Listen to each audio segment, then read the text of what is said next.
কেন দেখা শুনে একটা ভালো মানুষের ঘরে জন্ম নিতে পারতাম না? তাহলে তো আমি 10 জনকে গল্প করে বলতে পারতাম আমার শ্বশুর কিপটা না, আমার শ্বশুর ভালো মানুষ। হ্যাঁ চুপ করো তো। তুমি তো জানোই আমার বাপে কিপটা, তাই আমগো বাড়ি যাইতেছো কে? যাইতাছি কারণ আমি সিদ্ধান্ত নিছি এবার ঈদ করবো শ্বশুর বাড়ি। এসব তুমি কি কইতেছো? তুমি শ্বশুর বাড়িতে গিয়ে ঈদ করবা? আরে বাবা তুমি কি ভুইলা গেছো আমরা দুইজন পালাই গিয়া বিয়া করছি? আমার বাপে তো তোমারে দুই চোখে দেখতে পারে না, সে তো তোমারে জামাই হিসেবে মাই নাই। তুমি যে আমগো বাড়িতে যাইতেছো এটাই তো বেশি। এখন যদি সে শোনে তুমি ওখানে যাই ঈদ করবা তাহলে তোমারে লাঠি দিয়া পিটায় বাড়িতে বাইর করবো। তোমার আব্বা আমার লাঠি দিয়ে পিটায় বাড়ির থেকে বাইর করলে আমার শাশুড়ি তার ঝাড়ু দিয়ে পিটায় বাড়ির থেকে বাইর করবো।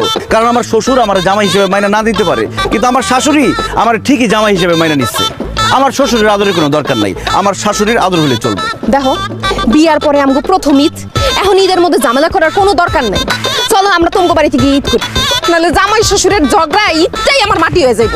আমার তো আর খায় দায় কোনো কাজ নাই, তোমার ওই ফালতু কিপটা বাপের সাথে আমি ঝগড়া করতে যাব? আমি তো তার সাথে